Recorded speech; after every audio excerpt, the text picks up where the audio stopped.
Assalamualaikum warahmatullahi wabarakatuh. Selamat pagi anak-anak ibu semua. Hari ini kita kembali pada pelajaran SKI.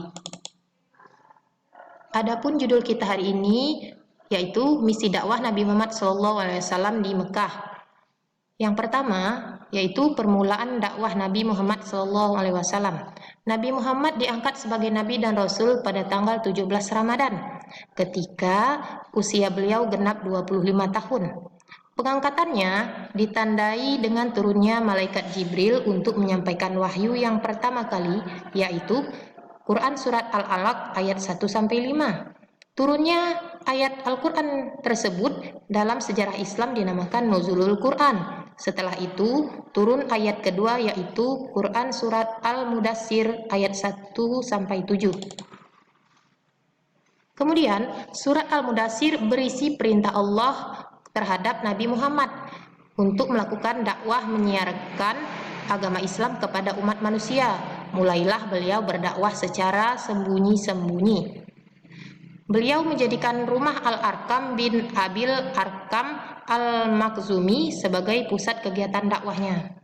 Pada periode awal dakwahnya, Nabi menuju kepada kerabat terdekatnya, yaitu istrinya, sepupunya, budaknya, dan sahabatnya. Selain itu, ada dua paman Nabi yang menolak dakwah Nabi, yaitu Abu Talib dan Abu Lahab, tetapi keduanya memiliki sikap yang berbeda terhadap Nabi. Abu Talib membiarkan Nabi menyebarkan dakwahnya walaupun dia menolak atas dakwah Nabi, sedangkan Abu Lahab sangat menentang dakwah Nabi. Selama 3 tahun, Nabi Muhammad SAW berdakwah secara sembunyi-sembunyi. Kemudian, turunlah Quran Surat Al-Hijr ayat 94 yang memerintahkan berdakwah secara terang-terangan. Nabi Muhammad SAW berdakwah secara terang-terangan ke seluruh lapisan masyarakat. Negeri lain dilakukan pertama kali di Bukit Sapa. Nabi Muhammad SAW menerima wahyu dari Allah yang turun secara berangsur-angsur selama 13 tahun di Mekah.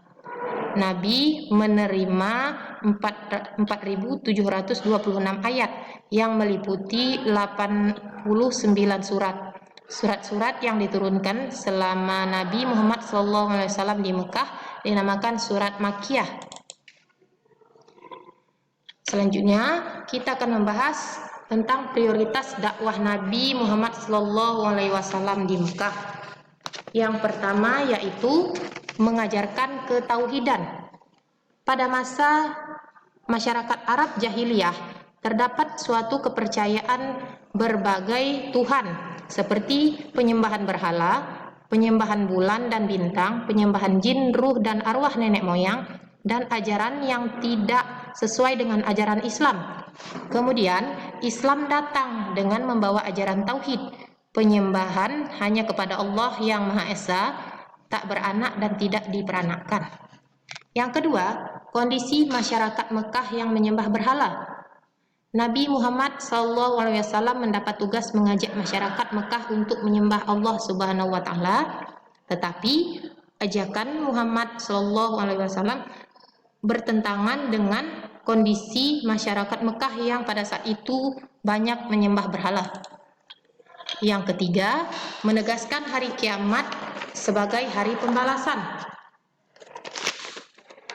Masyarakat Arab pra-Islam tidak percaya akan hari kebangkitan, hari pembalasan, sampai ada di antara mereka bertanya-tanya, mana mungkin tulang belulang yang sudah hancur dapat dibangkitkan dan dihidupkan kembali? Kemudian Islam menyatakan dan mengajarkan, memperingatkan kepada manusia bahwa dunia ini hanya sementara dan tempat yang abadi adalah akhirat. Kemudian Nabi Muhammad SAW memprioritaskan dakwahnya kepada ajakan untuk mempercayai adanya hari pembalasan. Nabi juga berusaha meyakinkan para pengikutnya akan janji Allah bagi orang-orang yang beriman.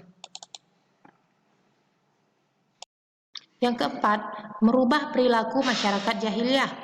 Islam selalu mengajarkan perbuatan terpuji seperti menolong sesama manusia, tidak melakukan fitnah, tidak mengambil hak orang lain, tidak mabuk-mabukan, tidak berzinah, dan tidak mengubur bayi hidup dan lainnya. Nah, kondisi masyarakat Mekah yang terkenal dengan masa jahiliyah bukan mereka bodoh dalam intelektual atau ilmu pengetahuan, tapi mereka bodoh dalam perilaku yang cenderung merusak tatanan sosial dan tatanan pribadi. Mereka terbiasa melakukan judi, pembunuhan, dan meminum khamar. Lalu Nabi Muhammad secara bertahap merubah perilaku mereka sehingga menjadi makhluk yang baik dan benar. Nabi Muhammad mencontohkan dalam kehidupannya sehari-hari. Selanjutnya, kita masuk yang kelima atau yang terakhir, mengangkat dan melindungi hak asasi manusia. Di dalam kehidupan masyarakat Arab pra-Islam, terdapat tradisi perbudakan manusia. Jual beli budak merupakan hal biasa. Perbuatan itu mereka lakukan tanpa penyesalan seolah tanpa dosa. Kemudian Islam datang dan mengajarkan manusia itu sama derajatnya. Hanya takwa yang membedakan mereka. Kedatangan Islam justru untuk mengangkat martabat mereka yang tertindas seperti para duafa dan fakir miskin. Islam datang untuk memuliakan dan mengangkat derajat wanita pada posisi yang tinggi dan terhormat. Baiklah anak-anak ibu semua, sampai di sini materi yang ibu sampaikan pada hari ini. Semoga bermanfaat bagi kalian semua. Selamat belajar dan terima kasih atas perhatiannya. Wassalamualaikum warahmatullahi wabarakatuh.